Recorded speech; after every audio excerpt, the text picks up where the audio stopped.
A wealthy man mockingly invited his African-American housekeeper to an elegant event. She appeared with stunning grace, leaving everyone speechless when her true identity was revealed. Cruel laughter erupted throughout the grand ballroom of the Blackwood estate in Beverly Hills as Victoria Sterling gracefully walked down the marble steps in an expensive gown that exceeded the yearly earnings of most attendees. This wasn't appreciative laughter, it was purely malicious ridicule. "See who chose to attend," Richard Blackwood murmured to his companions, lifting his Dom Perignon flute. "Our beloved housekeeper." At 35, Victoria had never dreamed she would enter that elegant ballroom as an invited guest, despite knowing it was meant as mockery. She had spent 2 years meticulously cleaning every corner of the estate, remaining unseen and unheard, observing wealthy individuals exchange practice deceptions while treating her as invisible furniture. The invitation had come 3 days prior, delivered with that familiar cruel grin she recognized too well. "Fundraising event this Saturday," Richard announced, presenting her with the golden envelope. "Formal attire required. I'm certain you own appropriate evening wear," he said as his companions' laughter filled the corridor. This was clearly a setup, an effort to publicly embarrass her and demonstrate her place before California's elite society. Richard had even summoned social media journalists to record what he termed a teaching moment. "Want to make a wager?" Richard proposed to his spouse Helena while Victoria cleaned the previous day. $100,000 says she lacks the courage to appear. And should she attend, she'll provide our evening's amusement. Helena chuckled wickedly. "How awful of you, Richard. The unfortunate woman will likely arrive in borrowed clothing and feel so uncomfortable that she'll depart within a quarter hour." However, Richard Blackwood remained unaware of 2 crucial facts regarding Victoria Temps. First, she had been raised in such grand halls long before circumstances forced her to clean them for survival. Second, certain tempests don't bring destruction, they simply teach you to move gracefully through chaos. Walking through the hall beneath mocking stares, Victoria maintained perfect posture and a tranquil expression, like someone harboring secrets capable of overturning their world. Her movements were confident and precise, as though each step followed a well-rehearsed performance. "Dear Lord, she actually appeared," Patricia Weston, a senator's wife, whispered to her companion. "And observe her attire. Where did she acquire that gown?" "She must have rented it and will spend months paying for it," responded Vivian Chambers, an oil tycoon's daughter, attempting to mask her own insecurities with cruelty. How pitiful. None of those present understood that Victoria hadn't purchased, borrowed, or rented the dress. She had simply retrieved it from her own history, a past Richard would have desperately erased had he known of its existence. Richard approached confidently, his chest swelled with pride, surrounded by his billionaire associates. His arrogance peaked, having orchestrated this as a public demonstration of authority and social dominance. "Victoria, what a delightful surprise. I never questioned whether you'd attend. After all, when someone in your position receives such an invitation." "Someone in my position?" Victoria echoed, her composed voice slicing through the atmosphere like refined steel. "Continue, Richard. Complete your thought." For an instant, something in her tone caused Richard to pause. There was a strength present that didn't align with the submissive woman he knew from the mansion's corridors. But arrogance quickly reasserted itself. "Well, you understand, someone who doesn't typically attend such gatherings. You must feel quite overwhelmed by all this sophistication." Victoria smiled, not submissively or nervously, but with something dangerously serene that instinctively silenced nearby guests. "Overwhelmed," she repeated softly, her gaze meeting his with an intensity that made Richard unconsciously step backward. "No, Richard. I feel precisely where I've always belonged." The brief silence that followed lasted mere seconds, yet it completely transformed the party's atmosphere. There was something about Victoria's speech patterns, her movements, her presence that challenged every assumption these people held about her identity. Richard cleared his throat, attempting to regain situational control. "Well, I hope you find the evening enjoyable. I'm certain it will prove educational." "Oh, I'm confident it will educate us all," Victoria responded, her gaze slowly scanning the assembled guests as if memorizing each face for future reference. "If you're enjoying this tale of unexpected turns and justice, don't forget to follow the channel, because these privileged individuals were unaware that Victoria carried a secret so explosive it would transform this planned humiliation into the greatest lesson about prejudice and underestimation that Beverly Hills had ever experienced." Richard was enjoying himself more than anticipated. Victoria hadn't fled in shame as he'd expected. She remained present with that strangely confident bearing that was beginning to disturb him inexplicably.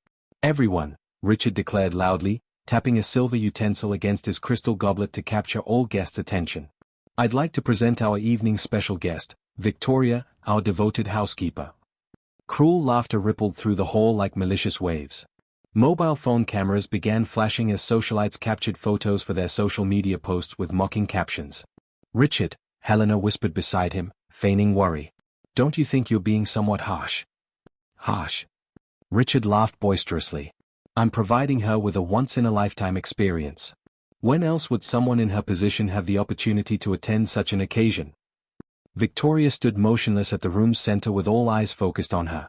But instead of the embarrassment they anticipated, there was something unsettling about her expression, a tranquility that seemed to belong to someone who had weathered far more severe storms. Patricia Weston approached with her circle of friends, all wearing venomous smiles.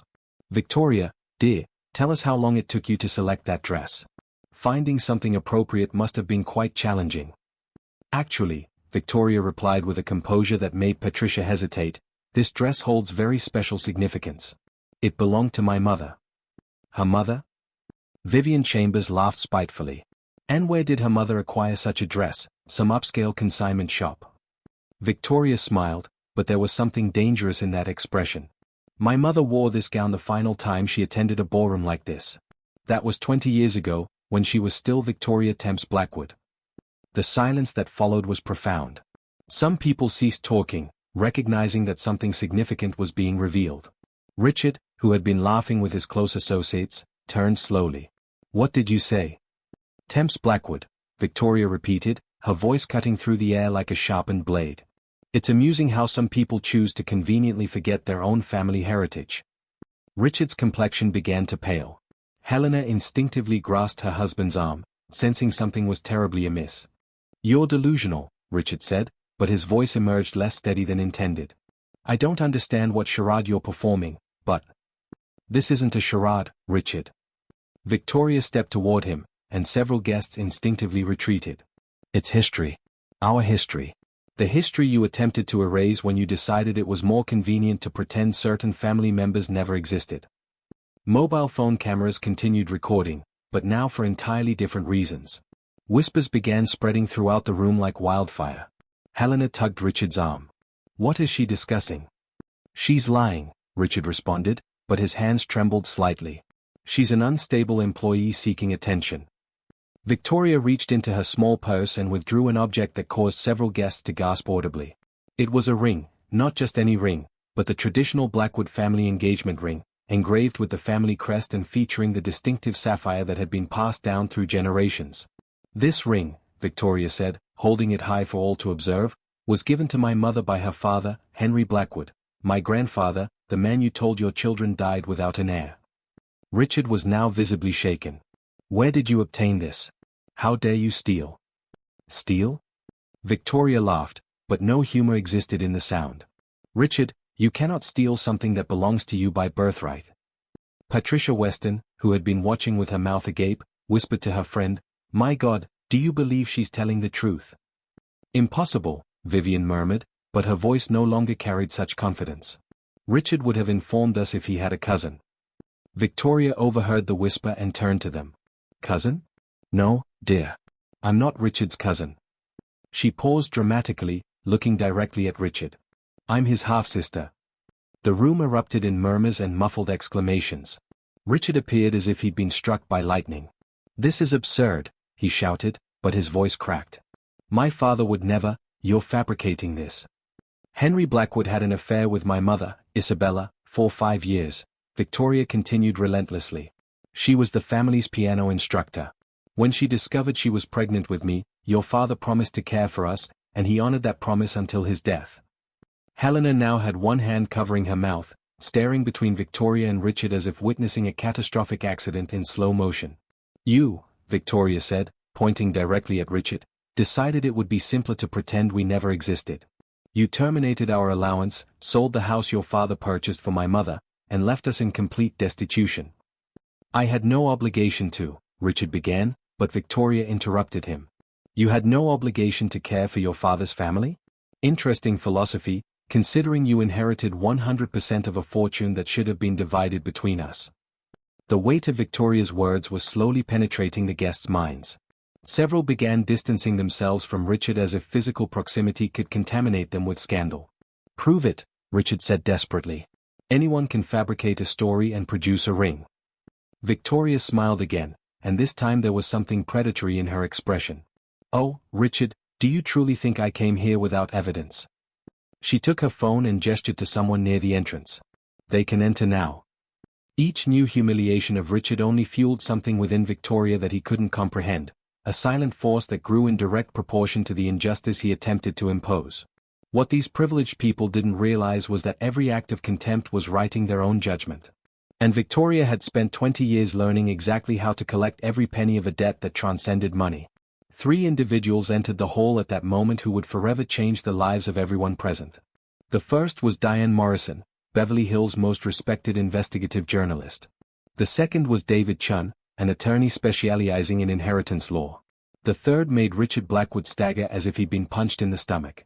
"Dr. Hamilton," Helena murmured, recognizing the family's private physician. "What are you doing here?" Dr. Hamilton, who had treated Henry Blackwood during his final years, walked to the room's center. His hands trembled, but his voice was steady. 20 years ago, I was coerced into signing a falsified death certificate. Henry Blackwood did not die of natural causes. He was slowly poisoned with arsenic over several months." The hall erupted in muffled cries. Diane Morrison raised her hand. "Please put away your phones. This is an official confession being recorded for legal purposes." Richard was visibly desperate, sweating profusely. "You're insane, Hamilton. My father died of cardiac problems." "Your father discovered the money you'd been embezzling from the company for years," Dr. Hamilton continued relentlessly. "He had modified his will to include Victoria and was about to report you to authorities when he began exhibiting strange symptoms." Victoria remained silent, tears of relief in her eyes. Finally, after 20 years, someone was speaking the truth. David Chun opened his briefcase and retrieved an official document. "This blood sample was tested last week by an independent laboratory. The arsenic levels were lethal." "You're fabricating this," Richard shouted, but his voice was completely uncontrolled. "It's a conspiracy to destroy me." Diane Morrison stepped forward. "Mr. Blackwood, I possess transcripts of 5 conversations you had with Dr. Hamilton between 2003 and 2004 where you threatened to ruin him professionally." Victoria finally spoke, her voice cutting through the chaos like a knife. "Richard, you didn't just murder our father. You stole 20 years of my life." "I didn't kill anyone." Richard pointed his finger in all directions. "You're all lying." "Then explain this," said Victoria, connecting her phone to the mansion's sound system. A recording began to play. Richard's voice was unmistakable. "Hamilton, you're going to keep quiet about anything suspicious you found in the old man's blood. If you speak up, I guarantee you'll never practice medicine again. And as for that woman and her illegitimate daughter, they'll have to survive on their own." The silence that followed was absolute. Even the people who had defended Richard now avoided him as if he were radioactive. Helena stared at her husband in horror. "Richard, you actually did this." 20 years. Victoria screamed, her composure breaking momentarily. 20 years of cleaning my own father's blood off the hands of his murderer." Victoria took a deep breath and regained her deadly calm. "You want to know how I obtained all this evidence? I didn't come to work here by accident. I applied specifically for this position. I spent 2 years preparing, gaining access to the house, collecting evidence." Richard attempted one final desperate gambit. "Even if all that is true, it doesn't change anything. The inheritance was distributed years ago." David Chun smiled for the first time. "Actually, Mr. Blackwood, when there is evidence of murder, all assets can be redistributed according to the original will, and we have a copy of Henry Blackwood's actual will." Victoria approached Richard, who was leaning against the wall like a cornered animal. "Do you know what my biggest mistake was, Richard? It was believing that you would change on your own." "Please," Richard whispered, all arrogance evaporated. "Helena, the children, this will destroy our family. You destroyed our family the moment you chose money over justice." Richard collapsed into an armchair, completely defeated. His transformation from arrogant millionaire to exposed criminal had taken less than 2 hours. Victoria looked at Richard one final time. He was broken. But that was only the beginning. What Richard didn't realize, and would discover in the worst possible way in the next few hours, was that Victoria had spent years gathering evidence not only about her father's death but about all the financial crimes, blackmail, and corruption he had committed over the decades, weaving a web of justice so meticulous that his downfall would be spectacularly complete. The following 2 hours transformed the most exclusive gala in Beverly Hills into the biggest scandal California high society had ever witnessed live. Richard was now sitting on the ballroom floor, his back against the wall, watching his entire life unravel in real time. Diane Morrison had connected her laptop to the mansion's projection system, and documents, photos, and recordings appeared on the giant screen for all the guests to see. "This is a bank transfer of $200,000 from Richard Blackwood's personal account to Dr. Hamilton dated 3 days after Henry Blackwood's death," Diane narrated as the image appeared on the screen. The memo on the transfer reads, "Silence is golden." Helena was now on the opposite side of the room, as far away from her husband as possible, crying silently as she processed 20 years of lies. "And this," Diane continued, "is a recording of Richard talking to his accountant about how to conceal the company's embezzlement." Richard's voice echoed through the room, "I need you to manipulate the numbers. If anyone discovers I've withdrawn $20 million over the last 5 years, I'm finished. Blame it on market fluctuations, expansion costs, whatever." Patricia Weston whispered to her friend, "My God, he embezzled from his own company." Victoria remained in the center of the room, calm as the eye of a hurricane, watching each revelation systematically destroy the life of the man who had murdered her father. David Chun approached with a new folder. "Mr. Blackwood, in addition to the criminal charges, I must inform you that Miss Temps is filing a $50 million civil suit against you for wrongful death and misappropriation of inheritance." $50 million? Richard looked up with glazed eyes. "I don't have $50 million. "No," Victoria said softly. "But your company is worth $120 million, and half of it has always been mine by right." Diane Morrison continued the devastating presentation. "We also have evidence that Richard blackmailed at least 5 local politicians, bribed 3 judges, and diverted charity funds to personal accounts." Each new revelation drew gasps of horror from the guests. People who had arrived as Richard's friends now moved away as if he were radioactive. "Victoria," Richard said in a broken voice, "please, you got what you wanted. Stop this." Victoria stepped forward and knelt in front of him, looking directly into his eyes. "Richard, you killed our father. You stole my family, my inheritance, my dignity. You made me clean his blood off your hands for 2 years. I can make it up to you," he whispered desperately. "There is no making up for 20 years of injustice," Victoria replied with haunting calm. "But there are consequences." Helena's phone rang. It was one of their children calling from college. "Mom, is everything okay? Are they saying on the internet that Dad is a murderer?" Helena looked at Richard with utter disgust. "His own children are finding out what kind of monster you are on social media." Richard tried to stand, but his legs gave way. "Helena, please. The children." "No." Helena screamed, silencing the entire room. "You don't mention our children. You've shamed them forever." Dr. Hamilton approached Victoria. "Miss Temps, I must inform you that I have already contacted the police. Richard will be arrested later today for murder." "Murder, fraud, blackmail, tax evasion?" Victoria asked. "He will spend the rest of his life in prison." Victoria turned to the guests who watched her with a mixture of admiration and terror. "I want everyone to understand one thing. I didn't do this for revenge. I did this for justice, for all the people who have been trampled on by men like Richard Blackwood." Patricia Weston approached hesitantly. "Victoria, we're so sorry. We didn't know." "You knew I was treated like a subhuman," Victoria replied firmly. "You laughed. You participated. The only difference is that now you know I have more money than you." The sound of sirens began to echo from outside. The police had arrived. Richard looked at Victoria one last time. "You've destroyed my life." "No," Victoria said, standing up with all her dignity. "You destroyed your own life the moment you chose evil. I just made sure the truth came out." As the police officers entered to arrest Richard, Victoria walked out onto the balcony. Outside, dozens of reporters were waiting, TV cameras, photographers, journalists. The story had already spread. Helena approached her on the balcony. "Victoria, I really didn't know anything." "I know," Victoria said gently. "You were also a victim of his. What's going to happen now?" Victoria looked out at the city sparkling below. "Now, Helena, justice will finally be served, and maybe Beverly Hills will learn that class has nothing to do with a bank account." As Richard was led away in handcuffs by the police, passing through the same hall where he had tried to humiliate her hours earlier, Victoria felt something she hadn't felt in 20 years, peace. What Richard would discover in the next few hours in jail was that Victoria had planned every detail not only of his downfall but also of the complete rebuilding of her own life, and that the Blackwood Empire now had a new heir who would make sure to use that power to protect exactly the kind of people he used to trample on. 6 months later. Victoria Temps Blackwood sat in Richard's former office, now completely renovated. The walls that once displayed trophies of arrogance now displayed certificates from social projects and photos of employees promoted from entry-level positions to executive positions. Richard had been sentenced to 25 years in prison without the possibility of parole. The charges included murder, corporate fraud, blackmail, and tax evasion.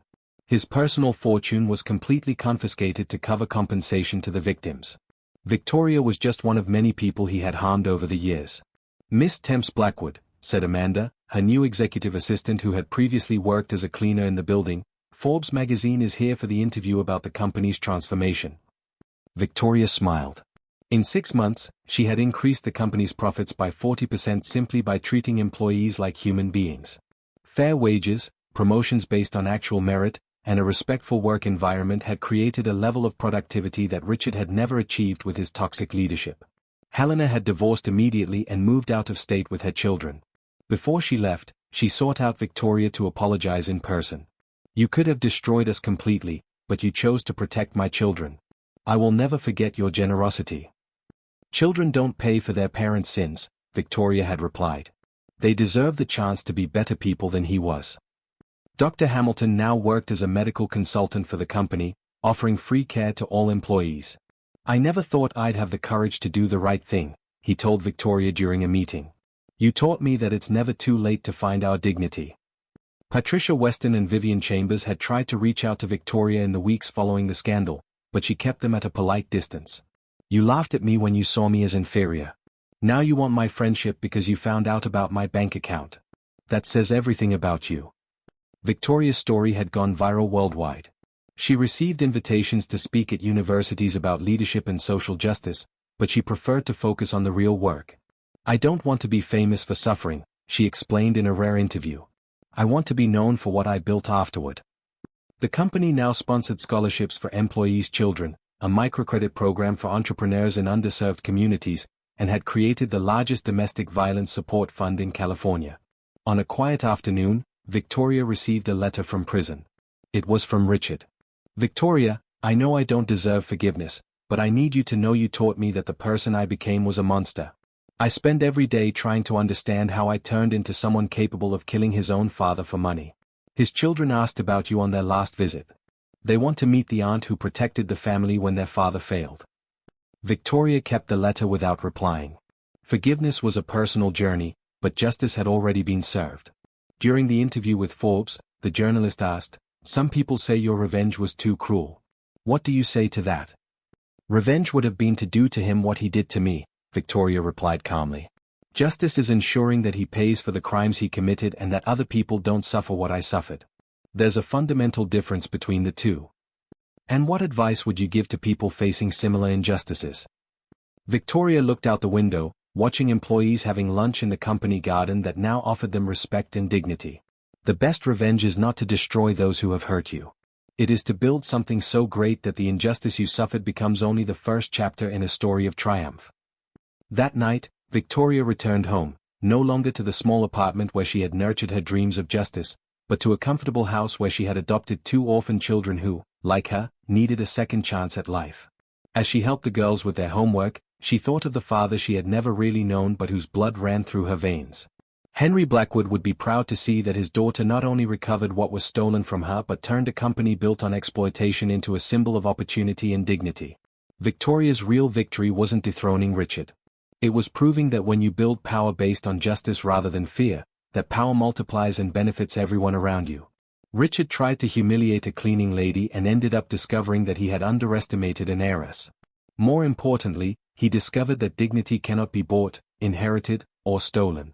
It is earned through the choices we make when no one is looking. If this story of justice touched your heart, subscribe to the channel for more stories that prove that good always wins when you have the right strategy, and that sometimes the most dangerous person in the room is the one everyone has chosen to ignore.